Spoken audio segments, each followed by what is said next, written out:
Welcome to In the Envelope, a podcast from Backstage, the #1 resource for actors and talent seekers.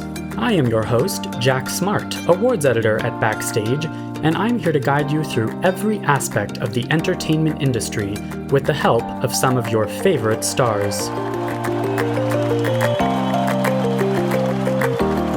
These intimate, inspirational conversations with today's most award-worthy film, television, and theater artists provide you, dear listener, advice on how to live the creative life, personal stories of success and failure alike, and maybe, just maybe, a tantalizing glimpse in the envelope.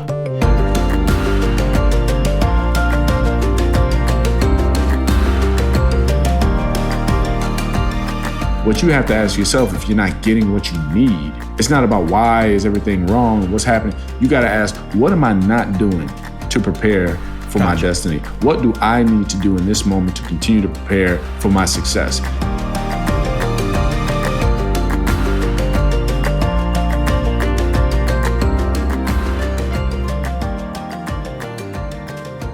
Whew. Listeners, welcome to another episode of In the Envelope. I say whew because I've just been editing today's episode featuring the talented actor Aldis Hodge, and I hope you are all ready for what is in store for this amazing interview.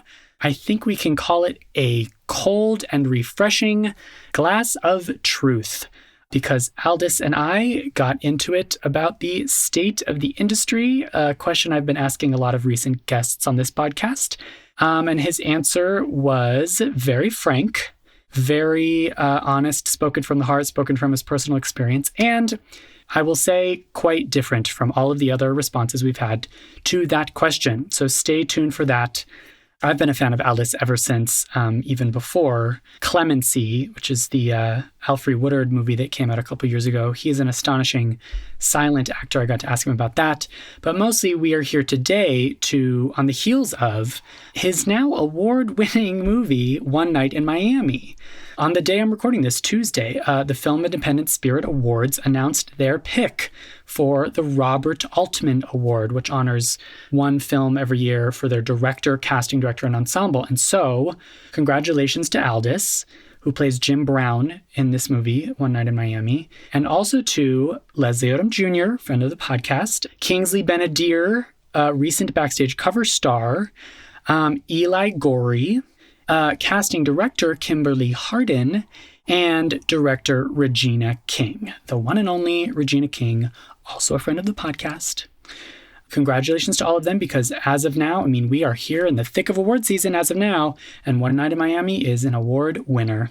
So this interview touches on that. Aldis did speak about working with the great Regina King, and we're going to link in today's episode description and the article that goes with this episode to an In the Room article from dear Elise Roth that interviews Kimberly Hardin about casting One Night in Miami, because the job that was facing her was to cast Muhammad Ali, Malcolm X, Sam Cooke, and Jim Brown, who Aldis Hodge played. I'm reading from this feature. She says, every actor auditioned and read several times, individually and in a chemistry read. The story takes place mostly within one set, just those 4 gentlemen, so they're extremely important. And then she goes on to talk about how she had to match their certain physicality and their certain looks, but quote, when you're watching a biopic, you're going to be expecting to see those real people come to life. It started with the look, but I love the camaraderie too. So read about this movie, go see this movie, and stay tuned with In the Envelope, because we are back next week in the thick of things. Next week is the Golden Globe nominations and then Screen Actors Guild nominations. And we already have some really exciting talent lined up.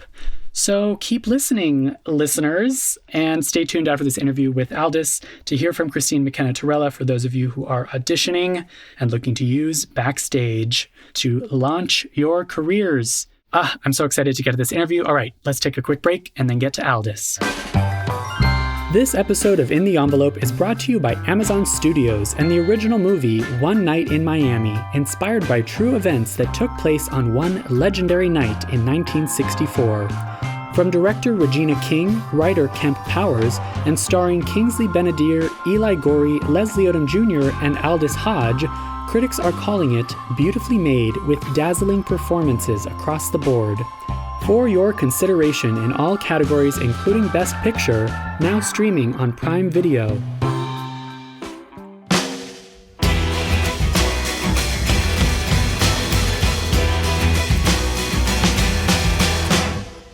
Actor and entrepreneur Aldis Hodge began working in front of the camera as a child before studying art and getting his big break on the series Leverage. Audiences may also know him from Straight Outta Compton, Hidden Figures, Underground, Clemency, The Invisible Man, and Showtime's City on a Hill. He now plays Jim Brown in Amazon Studios' One Night in Miami, from writer Kemp Powers and director Regina King. Here is the compelling Aldis Hodge.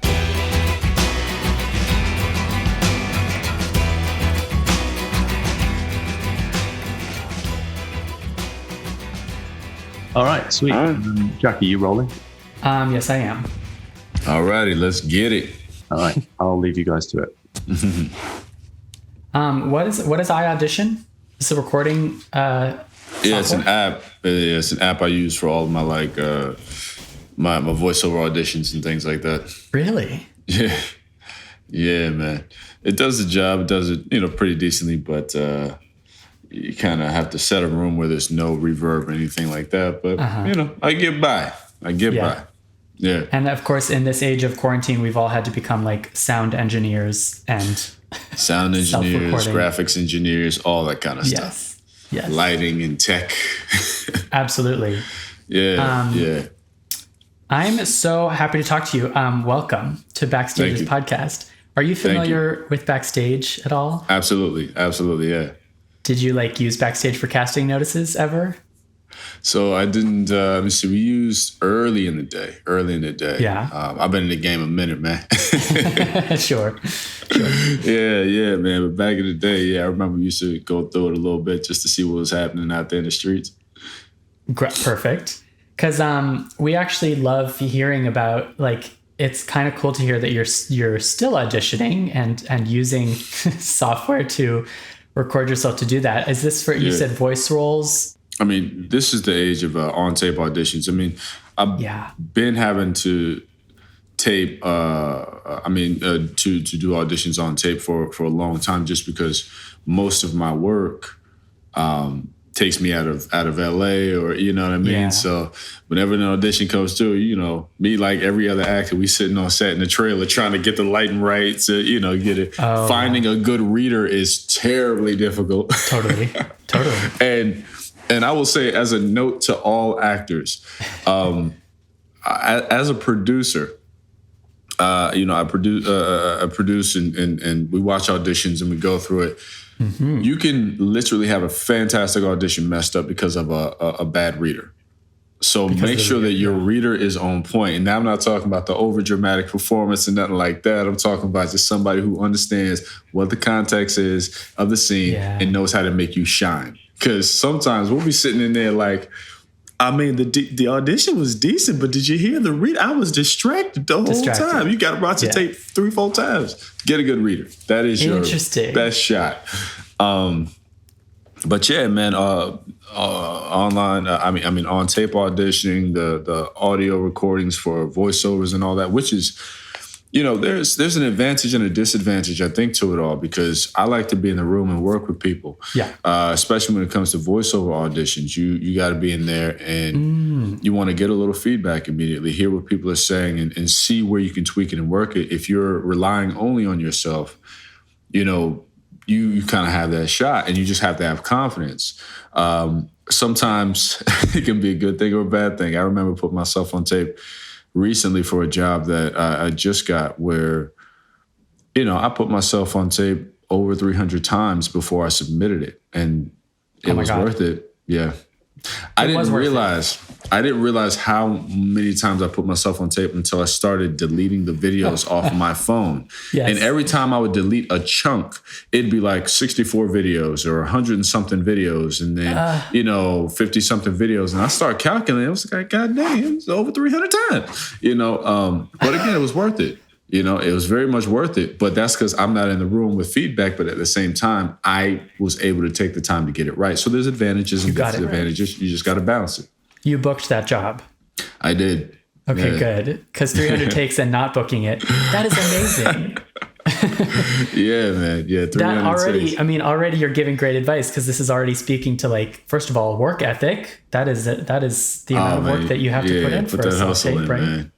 Put that hustle in. A lot of cats may not realize, they look at people who they presume to be at the top of their game, top of their professional peak, and they think it becomes easy breezy. Right. And when you talk to these people, you realize they are equally concerned with their careers at that particular stage as you may be at a beginning stage. Yeah. And they are more so I find the true professionals to be more dedicated and more motivated now than they were when they started, because they realize how much hard work it takes to get there, to maintain, and then to supersede their positioning. So when you meet these people, you realize, no, your work ethic is monstrous. It is insane. So I would tell artists to always seek to improve your stamina. Go harder, because at the end of the day, it's worth it, regardless of how tired you are. That doesn't matter. Ashton Kutcher said it best in an acceptance speech. I believe I heard one time. He said, real work, success looks like hard work. That's and it's true. Success is actually work, hard work, and you have to learn to enjoy the hardships of it. Totally. Gosh, that's excellent advice already. And in fact, I'd love to hear about, like, the early days of your career and how the philosophy has changed, and how has the mission changed? Like, I always like to ask, like, why acting? How did you initially get into this? I can tell you how the mission has evolved for certain. Why acting? I blame Batman and my brother, Edwin Hodge. My brother told my mom he wanted to be in the box when we were stationed in Hawaii. Both my parents were Marines. We were stationed out there. He kept watching the Cosby Show, telling my mom he wanted to be in the box, which means the television. So she brilliantly understood what this little 3-year-old was talking about. So we shipped off to New Jersey, and my mom got him hooked up with, started doing like print work and background work, things like that. And on one job, I think it was an Essence photo shoot, there's a job where they needed an extra kid, and I was there. My mom said, all right, I got my baby, so, I'm going to take my little pictures. And then after that, she gave me a Batman toy, and I was like, oh, wait a minute. Auditions equal Batman toys? Wait a minute. I was an entrepreneur since I was like 2 or 3 years old. I was with it. Yeah. So at first, acting was just, we treated it like, an instrument or a sport in school, an elective. My mom made sure that it was always the privilege and never the priority. So if we didn't come home with A's and B's from school, we were not going on auditions. We had to earn it. And she really, and sometimes kids can get treated as adults or have these liberties that sort of takes away their actual childhood when it comes to this industry. And my mom made it such a huge priority that we had a childhood. And, she's from Florida. She's from the South. She's Marine. She is not playing games. She don't care what the job is or who's around. If I'm acting up, she's going to whoop my butt. So, she was a fantastic parent and a fantastic teacher and motivator, and education was everything for us. She said, it doesn't matter how much money you make, as if you can't read them contracts, it don't matter. Right. Totally. And I say that because there's a lot of actors who want to start out young, but again, you have to have life experience to pour into your art. If you have no life experience, go get some. I found myself at like 13, 14, figuring out I need to step away from acting to get life experience to do this thing. But it cannot be the center of your happiness. Right. It cannot be the definition of who you are. It cannot be your center of joy. Maybe especially have a childhood. As a young kid, As a young kid, And to the parents as well, understand this is not going anywhere. This is not more important than your child having a real understanding and a foundation for what actual life is. Yeah. This business is the only industry I know where you step into, entertainment overall, you step into it and immediately people are telling you everything that makes you perfect is wrong. So change, you know what I mean? And you have to have a core group around you that's going to help you find your value and believe in your value and set your value for everybody else around you. That's what my mother did. So, Gotcha. there are priorities that will always outweigh this business. And speaking to, like you said, mission, purpose, figure out why you're here and what you're doing and why, it found me. But, I came up in an environment, as we can see, this is not a fair environment for different cultures. It's heavily skewed and weighed indifferently. Especially, of course, as a man, as a Black man, always dealing with the heavy overt racism within this particular industry. And for me, my mission has now become to even that scale out by putting myself in a position to afford being able to create and build opportunities for others, to normalize the idea of seeing many different cultures put together and not having to force the idea of diversity or inclusion because it's an afterthought. Again, my mission is now to continue to normalize and also improve the perception of how Black people are seen. I remember when I was a kid, all it was thug roles and, athlete roles for the longest time through my teenage years. I had locks, had dreadlocks. Nobody saw, your dreadlocks, automatic thug. Or sometimes, I'd go on an audition. They'd say, well, you're not Black enough because I spoke articulately. And this is, a 4-year-old Jewish white man telling me this. And I'm like, pardon my language, the hell you know about Black? Like, if you understood Black culture, you would know this is exactly Black. So you're now continuing to contribute to the detriment of how Black people are seen because you only see you're culturally inept.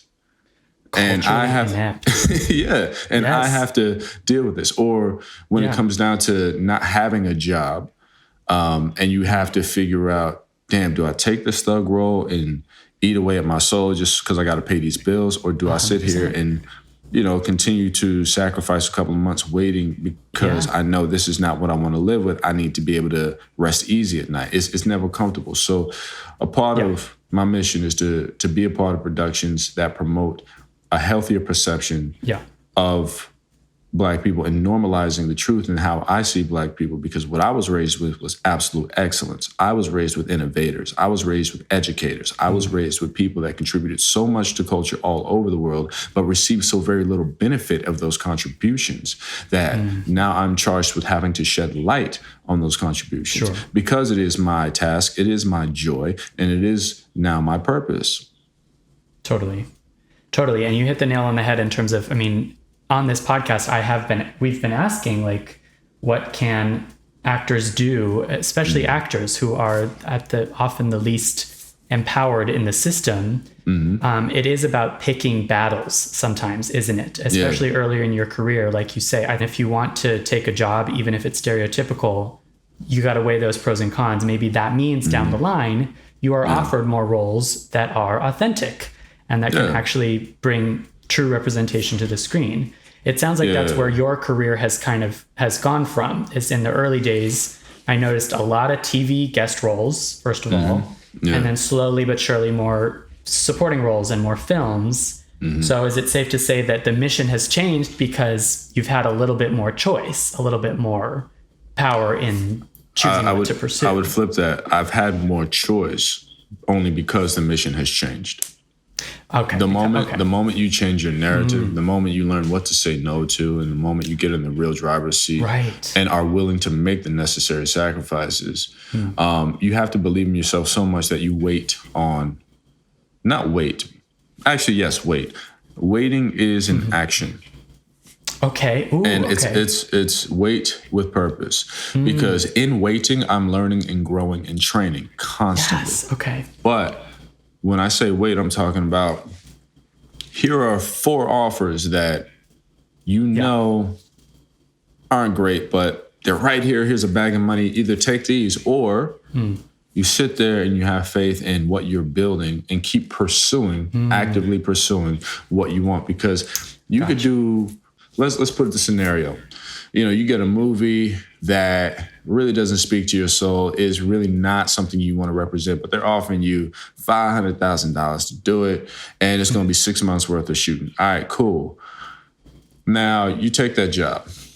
You can't really get comfortable with it, but it is what it is. In that time, because that $500,000 looks so great, right? Not realizing that by the time you get that check, it's not even going to be 200. By that time, it's chopped up, and then you got taxes. You know what I'm saying? Agents, managers, lawyers, fees, all that. But anyway, plus probably at that price point, you're taxing the 39% tax bracket. So anyway, you got to look at it long form. That job comes out, it 6 months. It kind of fizzles, and it puts a bad stain on you. Because you didn't do your best work. And now you're out of work for the next 2, 3, 4 years because you're not as interesting. However, take the alternative where you just wait on that purpose. And you know what? This little cool indie comes up, but artistically it allows you to do your best work. And they're paying you literally $3,000 for the whole thing. It shoots in the same time frame, but it takes like a month, right, to shoot. Yeah. This indie introduces you as an artist to the world, sets up your career for the next 15 years because people know that you're really valuable and worth it.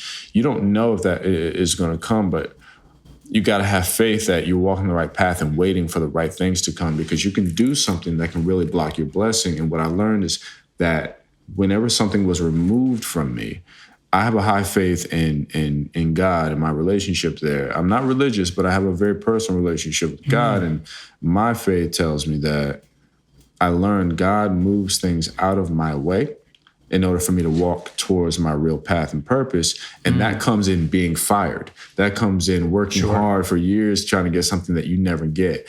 That comes in dealing with people that you thought were supporting you, and then you see their truth, and then they're removed from your path. It takes pain to grow. Pain is the pressure that really creates the diamond inside, because you get to learn how to deal with it, and you learn how to get stronger and go for it. But you also learn how to be brave enough to take a risk on yourself and really believe in your path, because you can get stuck in a very financially successful career that doesn't leave you full artistically, and vice versa. You can get a career that leaves you full artistically. Maybe it's not so financially beneficial, but at the end of the day, where are you happiest? Where are you most satisfied? Right. And that question will be, that answer is different for everyone, maybe. It's very different, yeah. But just like what you're success saying is is different for everybody. Totally. And everyone's path is, especially in such a fickle industry. But you're saying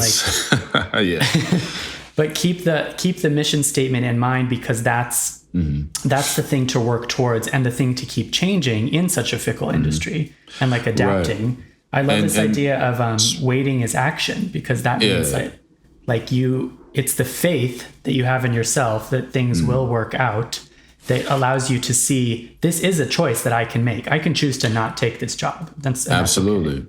Choice is the most power you'll have as an artist. And waiting as an action, with being with the shutdown last year when we were all introduced to quarantine, a lot of us felt like we had to wait. No, we had to do work. Sit with yourself for a minute, figure out where you need to grow and evolve. In that time, I did a lot of personal work preparing for when I was going to get active again. Okay. The problem with that is that I initiated it's a champagne problem. I initiated a lot of things that really started growing all at the same time. So now I have a time management issue. Now you're busy. Oh, okay. It's like, you started this company and this company, you want to do this? Okay. And, it's all working at the same time. That's a good problem. Right. It's a good problem to have. But it's constant preparation and growth and learning. As an artist, you have to be a consummate student, because the moment you stop learning is the moment your craft begins to die. And I believe that with all of what we contribute as an artist, a lot of times people seek mostly what to get out of it for them, what to get out of the experience for themselves, but you're going to get something out of it regardless. What makes you great is what you can figure out to contribute to the craft. What are you pushing into it, And case in point, with roles in certain things, like I said, athletes and playing thugs, that's actually, there's nothing wrong with that. There's absolutely nothing wrong with that. It's the context behind it. Are you giving me this opportunity because that's the only way you see us? because athletes are fantastic. Look, Black culture, we have shown up and shown out, and you see basketball, football, baseball, tennis, We dominate in so many areas athletically in a beautiful way that cannot be discounted, because we have the examples, we have the history. So it's not a bad thing at all. But in terms of opportunities of equity, you have doctor, lawyer, this, that, the, for all these other, and then for Black people, you've only seen us one way. And my question is why? So if I'm going to play an athlete, if I'm going to play, and again, I'm speaking to my personal experience because for my time in my teens, this is all I was given. Totally. Only because that's what we were, in the angsty teenage, sitcom or whatever. It's like you got the nerd here, you got the hot kid, the and guys, we need diversity. Bring the Black guy in to be the football player. And it's like, right. But I'm a nerd. I love science. I love engineering. Like, can I be that guy? There has to be a purpose to it. And with that, if there is a whole human being behind that person, I'm all for it. If there's a reason, if there's a purpose to it, if there's a real performance opportunity there, I'm for it. If their character is layered and has meaning and has heart, you look at Denzel in Training Day, and his character was not a good person. No. He was layered and conflicted, and he was awesome and brilliant. He wasn't a common thug. He was a human being that made some really outrageous choices. That's what I want. But if you want me to be a common thug because this is what you personally believe Black people are, you know what I'm saying? So for actors, I say weigh out the value of it, because it's not just the archetype of the role particularly. It's the purpose behind the role, and why is it? Are you getting an opportunity, or are you allowing someone to use your Black ass? It's basically what I'm saying. Totally. And in fact, it's also that's so empowering for actors, because what you're saying is like actors have maybe innately, or maybe it's a skill you got to grow, the ability to assess that, for lack of a better word, authenticity. Like you have the ability to assess, is this serving the story in a way that is true to the story? Or is this the creator making some negative stereotype, or checking a diversity box, or... Right. I tell you, it's not an easy pathway. It's one full of sacrifice, but it is one that has gotten me exactly to where I am today. So that is all the advice I know to give. Right. And that's exactly, what else can you offer in terms of the path? Have you seen in this path, things change? Like, are we seeing in audition rooms and in the decisions of what projects are greenlit, are we making progress away from these no, limited? Oh my gosh, Aldis. Absolutely not. Here's why I say that. The fact that you have to ask the question shows that we haven't changed. Absolutely. Okay, great. Yeah. Real change, people forget that, I grew up with Martin and Fresh Prince and Full House and not Full House, Family Matters, and we had the moment. Before that we had, Webster, we had Cosby's. What happens, what I see constantly with Hollywood is we are treated as a trend, right? Here's a moment, here's your time, boom, trend. But then the trend goes up and down. It's really great. Oh, we got to get Black people in the room, But do you know why you need Black people in the room? Do you know why? It's because it's normal. We supplement so much value for the culture of America, for what we all benefit from. And it's not just Black people, it's all cultures, right? Oh, yeah. So we need to really spread that equity all around. But as it relates directly to Black people, we don't get that same equity when it comes to consistency. I will see change when there is consistency for years on end. Gotcha. A moment means nothing to me because we've had a moment so many times before, and we have to learn. If we get comfortable in this moment and stop doing the work and stop pushing, then we will eventually recede and go back, because history is repetitious. Totally. Right? And have we really learned the lesson? So the fact that we have to have imagine asking that question about white people. it seems laughable and ridiculous because it is. Right. Do white people have the same opportunities in industry as they've always had, right?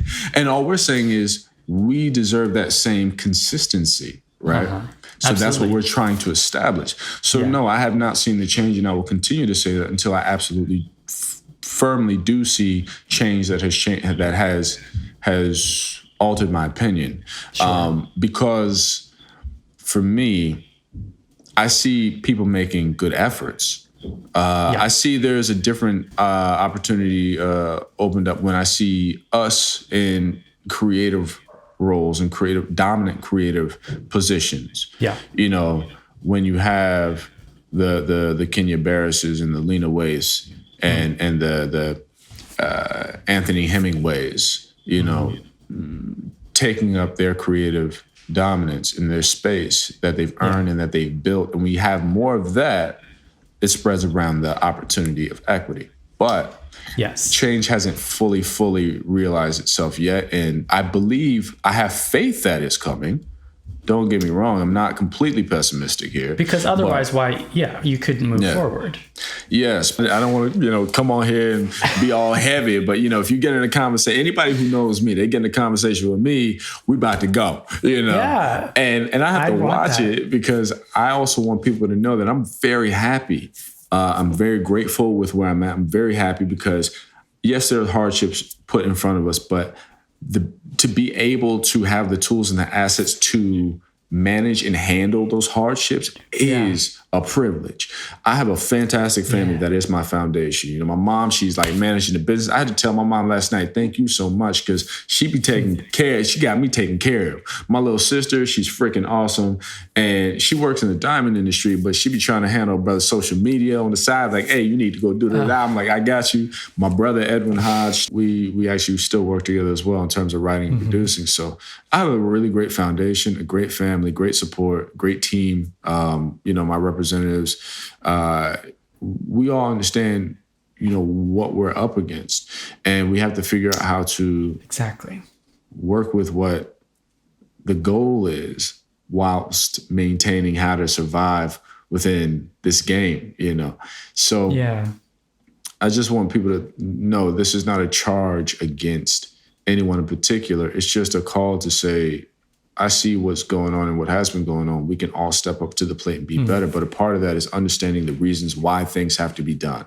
Yeah. Some people believe, when it comes to inclusion, some people actually believe it's an attack or an affront and not necessary. But I remember, I think it was 2018, I saw the statistics for roles occupied in television film, and they were, I think, it's somewhere 80 to, 88% or something like that in the time was occupied by white males. Yes. So you mean to tell me with the rest of the little percentage that we got, you mad that we trying to get a come up? Exactly. You got 80-some%. Yeah. And we have, that's Black people, Latin people, Asian people, Indian people, everybody else got to occupy that other little small nugget. You telling me you mad because we just trying to get a come up? And that's what people don't think about. So equity for all is really the goal. Equity for Black people is paramount. And when people are pretending to give us equity, it's far more damaging. And you can because it pacifies somebody's innate ego, as well as justifying their negligent ignorance to continue. So we cannot do that. Totally. This episode of In the Envelope is brought to you by Amazon Studios and the original movie One Night in Miami, inspired by true events that took place on one legendary night in 1964. From director Regina King, writer Kemp Powers, and starring Kingsley Ben-Adir, Eli Gorey, Leslie Odom Jr., and Aldis Hodge, critics are calling it beautifully made with dazzling performances across the board. For your consideration in all categories, including Best Picture, now streaming on Prime Video.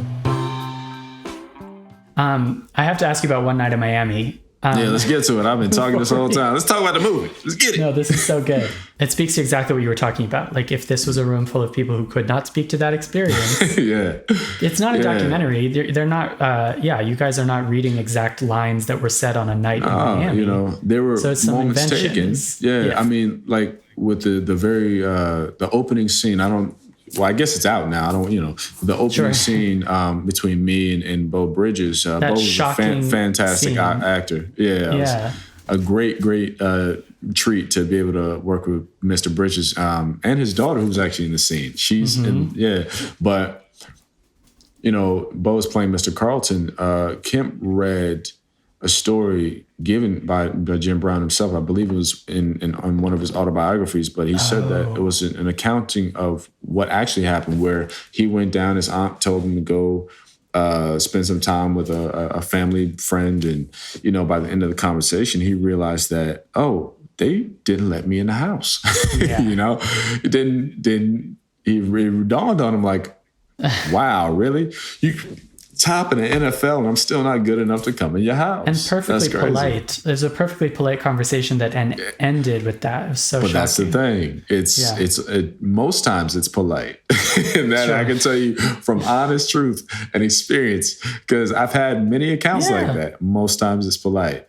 And it's like it's a beautiful dagger is what it is. It was so pretty. You get so close and then you look up and you're like, oh, I'm stabbed. What happened? Exactly. Oh no, I'm dying. Oh no, save me. Totally. So there's a danger in that. You kind of have to take off the rose-colored glasses to really see people's truth. But Kim did an amazing job. But imagine having a team who actually don't understand the cause and effect of this and don't understand what it would do to the culture if we got the narrative wrong. Yeah. Right? That again, so it was a collaborative effort. And I think that this film is kind of what I was talking about. This is the best example of what really happens when you have equity in a room, because you have all cultures working together, but you got the right people in the right positions. And that's what I'm saying. Totally. You have the people coming together, not to just make a quick buck off of Black culture. You have people coming together to celebrate Black culture because they understand the importance of their purpose with a project like this, and thank God for Regina's leadership. Because she knows, she wanted to protect these stories. She says this for her was like a love letter to Black men. And her ambition and her passion for it and her experience is really what carried us through. So imagine trying to do this film without somebody who's that passionate, but also knowledgeable and that protective. Imagine. Yeah. And has skin in the game. I mean, that's the thing about my takeaway from this movie. This seems like one of those movies where everyone behind the camera and in front of the camera was united in one very clear mission statement. And I think that does come back to it must come back to Regina, because she is the captain of the ship, right? Like, she decides the tone and the mission. Yeah. I will say for her, I mean, she's impressive in so many ways, but her patience and her humility, how she just talks to people and deals with people is an education all into itself. She always gave respect. She always gave people time. She made them feel valid and heard. And she was so very specific and clear with her message and the details and how she needed something, but she was willing to work with you in a collaborative space where she allowed you your process, your due process to figure out what you needed to do. But she also kept a firm control of how the ship ran, in terms of making sure we were getting work done. We were on, handling our business because we had challenges. We had very little time to shoot this.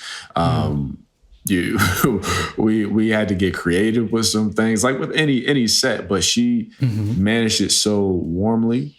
And you never felt inhibited when you're trying to talk to her about a note, or, you never felt less than. So she really is, to me, sort of a playbook on how to do the job right. Yeah, that should be the norm. As you were saying, the norms should be speaking with and working with your collaborators at that level of humanization, of treating each other like humans. Exactly. Yeah. Aldis, thank you so much. This is so great. We do have thank you. like silly actorly questions that we ask of everyone. Oh, let's get it. Yeah. I haven't yet asked you really about auditions. I mean, you spoke about the audition room, but like, I guess we got to keep going there in terms of, we always ask, what is your worst audition horror story? Is your worst audition horror story? My worst audition horror story was when I was 12 years old in a room, like I mentioned previously, 12 years old in a room with a casting director who told me that I wasn't black enough. Yeah. That's the absolute worst. And I'm like, bro, I'm 12. Like, first of all, skip all the rest. I'm 12. Yes. I'm a child. What the hell is wrong with you, bro? It's not fair. But that's what let me know that the world still didn't understand the intellect and the true beauty of Black culture. And it was something, it didn't crush my spirit. I mean, I was raised in New Jersey around the KKK. Like, I'm an old hat at this. You know what I'm saying? Yeah. Trust me, bro. Mornings were interesting. Having trash thrown out our lawn every single day in our backyard, every single day. They cut our Christmas lights 3 years in a row, so we just stopped putting them up, you know? And there was a host of other much more daunting experiences there, but I had a thick skin when it came to racism. But it just boggled my mind because in that question, 12 years old, I'm like, what does he mean not black enough? Because I'm well-spoken? Like, what does he mean? And that's something that pisses me off.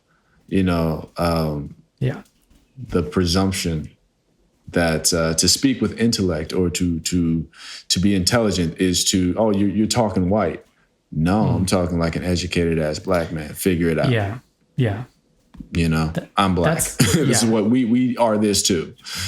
So again, those little misnomers that kind of just built up my protective measures as an adult. But I love it though. I would not change my experience for the world. If I died and came back, I say it again. I come back black. I'll tell you that much. It builds up a thick skin, which is helpful as an artist, maybe? Is that helpful in the process of, absolutely. Being an actor means you're going to get rejected. So having a thick skin is helpful, right? You have to learn to love the no's. When I just recently told the story, I, in my 20s, came to a point where I hated auditioning simply because I lost my passion for it. It felt like going into the room with a room full of people who didn't know what they wanted, and then only to get told no continuously. And I'm like, what's the point? But an associate of mine at the time, she kept putting me on tape. Her name is Taylor Loeb, and she asked me, did I love auditioning? She said, you stopped enjoying it.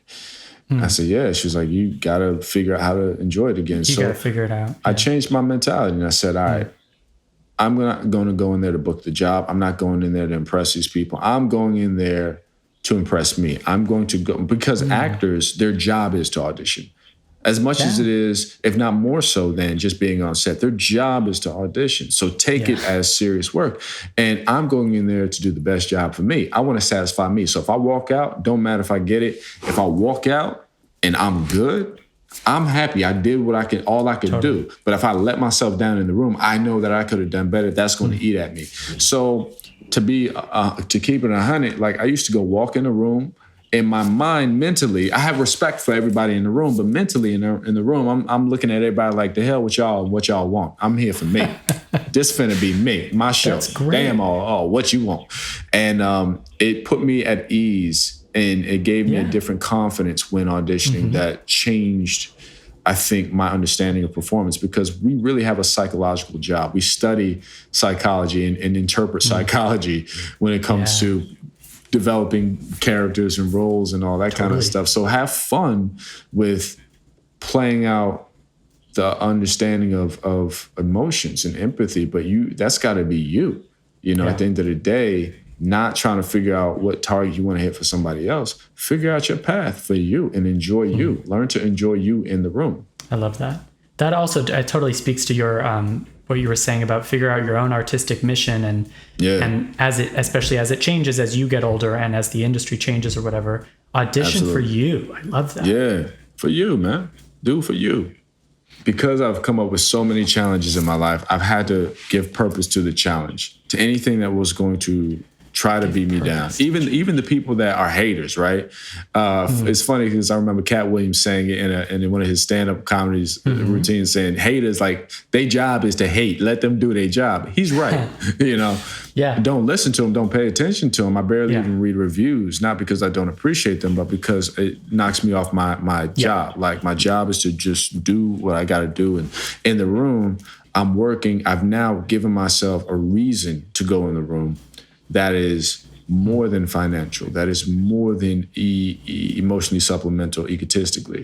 It is about developing my artistic craft and practicing and going in there to grow. And if I step out of that room saying I felt like I've grown, even if they call me and be like, yo, they went another way, but your audition was fire, I'm good. Why? Yeah. Because there's so many politics attached to who gets a job and what. You cannot control it. But Absolutely. My mom always told me and my brother, what's meant for you is yours. So because I believe in what's mine, whatever I don't get or acquire doesn't bother me, because my path is mine and it's coming. What's meant for you is going to always come, but you got to be ready for it. So sometimes the universe is going to hold off and not give you an opportunity that you're going to burn because you're not prepared. So what you have to ask yourself, if you're not getting what you need, it's not about why is everything wrong, what's happening. You got to ask, what am I not doing to prepare for my destiny? What do I need to do in this moment to continue to prepare for my success? That's what you have to do. Prepare. How do I prepare for my success? Yeah. Because if it's not there yet, trust me, be grateful. I also, so I'm a watch designer, watchmaker, right? I've been in the game for years. Cool. And all these years been hustling, trying to design, trying to sell this, trying to get people to buy my designs and trying to get people to build my stuff. And it never happened, And I put I invested in myself and tried to make stuff. Man, if I had sold a watch 10 years ago that I was designing, or 15 years ago, that's not setting me up for success, because it's not where I'm at now. I learned enough to this point where now I'm finally manufacturing my first prototype, which I'll have in August. It is absolutely an embodiment of my creative tenure when it comes to all my experience in the game and where I need to be. My designs have matured to where my ambition is. Yes. So if I was out before, I would have set myself back. Sure. But now that I'm ready. So just be patient, but keep the work up, and you know what? Prepare for your success. Yeah. It's like it's that rising to meet the challenge thing of absolutely. We learn the most outside of our comfort zone, or we learn the most from our quote unquote failures, because that's where all the growth happens. For absolutely. Sure. Give all those failures and roadblocks a purpose. Give them something so that you can stay in a positive state, and you can maintain some peace and some joy. For a while, this business consumed my happiness, and it dictated my happiness, which was dangerous. And I had to learn how to get out of that dangerous spin. So give the hardships a purpose, and you'll be far better off for it whenever something happens. That's great life advice. That's advice for any human being. Give the hardships a purpose. Well, we're all that's definitely learned from things even outside of the business, because life ain't been easy. No, it's foolish to think, it's unrealistic to think otherwise. So yeah, man, might as well deal with it. Yeah, absolutely. Speaking of, I guess, auditions, but also in terms of character development, maybe the process is the same, maybe it's different, but do you have, what is that character building process? What goes into it? Research, backstory, what are the actors? It's specific to every single character. Okay. But it's all, the motivation is all the same. It's honesty. What is most honest to this particular person in this time? For Jim Brown, I was playing him in this particular moment, so I didn't study anything beyond this moment. I didn't watch his movies because his movies came after this moment. So I wasn't looking. And plus, also, his movies wouldn't have depicted him. It would have depicted a character he's playing. It's not actually him. Yes. I vehemently studied his speeches and his interviews from the 60s in this particular period, just to see who he was then. We all evolve at different stages of our life, and who he was then is different than who he is now. So I wanted to see who that, Mr. Brown was. But that was the research I had to do in that space, research how and what his history was with the other men, just so we can know how to respond to one another in the room, how to Yes. deal with one another. Like, what's the energy, right? Relationships. So yeah. for me, every single character is very specific. And when I look at the nature of who they are and what they do and what the story is that we're trying to tell, that sort of that illustrates for me how I'm going to do my research. But at the end of the day, I don't want to play a caricature of anything. I want to play the honest nature of something. So even if I'm playing a fantasized, case in point, I'm gonna jump into playing, a superhero. Congratulations. I'm researching. Thank you. Of course, like I grew up on graphic novels. Like I said, Batman got me in the game. So I am a nerd. So I do all that research, right? But then I also research in relativity where he's from, the nature of him. The first inception we understand about this character is his origin comes from Egypt. He was a prince. So for me, I do the research on, Egypt. I do the research on archaeology and all these kind of things that might be interesting to this person as a human being, and not the idea of a human being. Totally. Human being first is always that's the mantra. Yeah, because honesty is what we would all respond to, and it's far more interesting.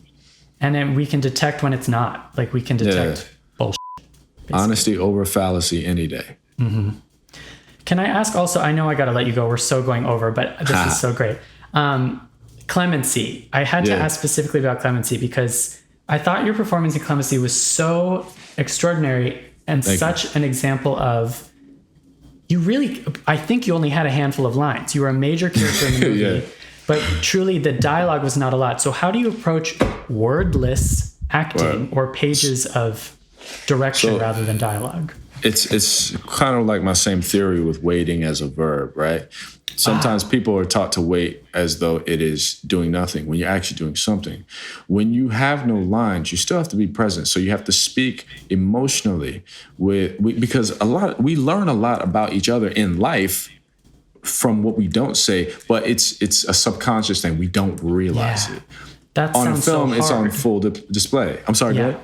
No, that sounds like such a difficult task as an actor to recreate that in an honest way. Well, it can be if you're disconnected from the journey. For this person, the purpose that I gave him, and I establish and assign a purpose to every character I try to play because it helps keep me on track.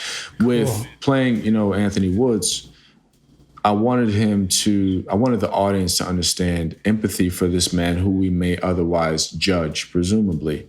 I wanted them to be able to change their minds the way my mind was changed once I started researching different cases for people who are on death row. So I wanted him to emote mercy and value in a place where they said you're not valuable. I wanted him to show his pain and reach out to people, whereas, of course, he couldn't reach out to anyone because he was behind bars. He had to serve the purpose of teaching the audience how to empathize. So that came in letting them read all of my emotions when I couldn't say anything. He was muted and he was screaming, but he couldn't scream verbally. So it was a really fantastic challenge because I love challenges when it comes to this game. Don't give me easy. Give me something hard. I'm just addicted to hard things. And I really, really respect and appreciate Chinoya Chukwu for that because she wrote an excellent script. And you have me with, the Queen, Miss Alfre Woodard, and Richard Schiff, who are just incredible. And that scene with Danielle Brooks, god damn. She's a monster. Yeah. You know what I mean? She's incredible. So the cast was just so great. We had a really fully well-rounded cast, but that also helped to support me to do my best work because I'm responding to them, and reacting off of what they do as well. So emoting, you can still speak through your eyes. You can still speak through your movements, and you can still speak without having words to a point where it's almost more powerful than anything you could say. So if you are ever in a scene as an actor without lines, remember, you're still present, you're still there. And if you're doing your thing, if you are in your bag and sometimes that's where the camera will stay. Yes. Because you are being interesting. Totally. they're not going to cut away if you're that authentic and that honest in your reactions. Cool. Aldis, thank you so much. This is so great. Do you have any parting words of wisdom?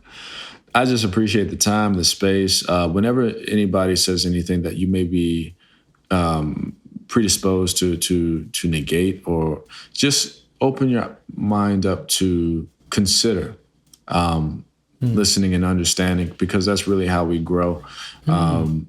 And that's all I'll say. You know, even me, when I talk to people that I disagree with, my debates in life, and love my dad, he always tells me I don't debate in feeling, I debate in fact, you know, and that teaches me to listen, because that is truly where we grow. So let's just listen to each other more, and let's move towards the same goal of not only financial equity for all, but humane equity for all, and how we treat one another. Yeah. Yep. That's beautiful. it. That is it. Thank you. That's the perfect note to end on. Thank you, brother.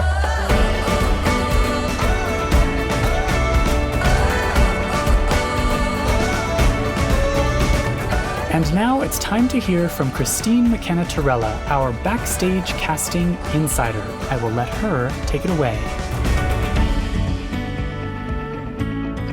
Hi guys, Christine McKenna-Torella here.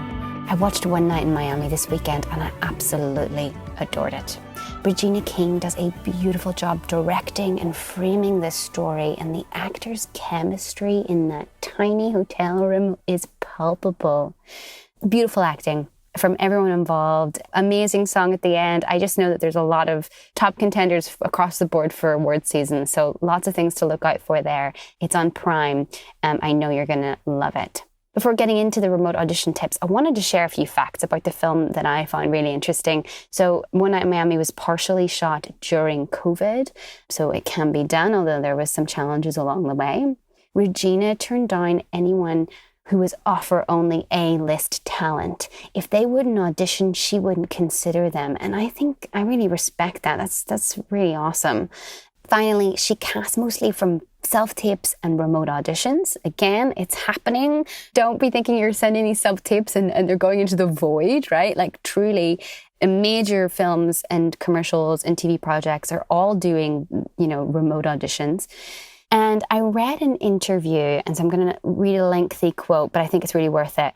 She says, casting was definitely a process. Aldis was in Australia, Kingsley was in London, but there were little moments with each of them that you just go, yeah, it's you. Sometimes it may not even be the best reading or the best audition, but it's just the little thing that lets you know they understand the journey they are about to go on. When I read this, I really wanted to share it with you because I'm struck by how artistically generous and graceful this is. The audition doesn't have to be about perfectionism, right? It's about connecting with the work. You can be human. You can make mistakes. It doesn't have to be perfect. Put in the work, and when you're right, you're right. I hope that helps in your next audition. This week's tips are about remote virtual auditions. So Backstage was one of the first companies to launch a virtual audition platform back when the pandemic first began. And we've been developing and adding to the product along the way. We're really trying to make it the best it can be. First off, all self-taping rules apply, right? So lighting, be thoughtful about eyeline, be thoughtful about that medium shot unless the casting director has requested something else. We covered self-tapes a few weeks back, so have a look at the material that we talked about on the podcast. Have a look at our self-tape guide on backstage.com if you have any questions. Get super clear about what to expect, right? There is an element of unknown about our virtual auditions. We're really only getting into this space in the last kind of 9-10 months. Check with the casting director who will be reading with you, right? Is it going to be them? Will it be another person that you can't see? Will you be able to see them? These are all questions that are very valid and you should ask before the audition begins. You can ask who will be in the audition room with you because, again, rather like, a Zoom video conferencing or, other platforms, people can be in the space with you, right? So we can have up to 50 collaborators in our Backstage platform. No one's going to have 50 people in the room. Don't panic. But, casting director, producer, those are common people to be there, as well as, of course, your reader. And ask if there are any additional notes you should keep in mind. If you can, use the camera on your phone. It's the highest resolution by far. So although it's tempting to use your laptop, if you can, please use your phone. It'll be much better for the clarity of what we see on the other side. Check your Wi-Fi connection. Are you on the strongest connection in your home, in your room, etc.? Long term, it might be something you want to invest in to upgrade your Wi-Fi if you're having issues with connectivity. Get online early so you can test your audio and camera levels before you start. And keep in mind, for the Backstage platform in particular, you have your own personal audition room, right? It's a unique link. And the casting team joins you in that room. So there's a message board where the casting team can communicate with you while you're in the room together. Maybe, you're on mute, etc. They're on mute, you can't hear them, etc. All the things that could happen. Or, of course, they're not in the room yet, and they can write messages to you to let you know that they're running late, or, to expect them in 5 minutes' time and to have side 2 ready to go, something like that. So keep an eye on the message board on the right-hand side of your screen when you are in a Backstage virtual audition. Be careful about privacy browser extensions. I think I've made this point a few times, but I want to keep on spreading the word because there are so many privacy browser extensions out there, and VPNs are now a big thing, these kind of virtual private networks, and they can block your ability to share your camera and sound, and you might not be thinking about it. And what we've been finding from experience is that an actor may not even know that they have something installed in their computer or installed in their extension for the browser that is blocking it, right? And then they think that there's something wrong with the tech, and there's not. Unfortunately, it's the connection on your end. Finally, if there is a tech hiccup on your end or theirs, don't panic. Just connect with the team and check out how they want to handle rearranging. Or, you might put yourself on tape. You will be seen. You will be considered. Casting highlights for this week. Animation continues to be a big trend for 2021, continued through from 2020. It's a way to produce new material for commercials, etc. So there is a high-paying casting for NYC Financial Board. It's a 2-minute animated series seeking voiceover actors who are fluent in one of these languages. So Spanish, Mandarin, Korean, or Bengali. Details on the site if you have one of those language skills. And despite the lockdown and restrictions in the UK, there are still some amazing casting opportunities in that region. I'll highlight one this week. ITV's Autopsy are seeking a number of lookalike male actors for a biopic documentary series. The actors must be based in the UK, and this shoots in London in February. Details on the site for exactly what the project entails. Head over to Backstage.com. There are literally hundreds of amazing casting calls live on the site right now for every region and every type of actor. That's all from me. Break a leg in all your upcoming auditions and have a beautiful week.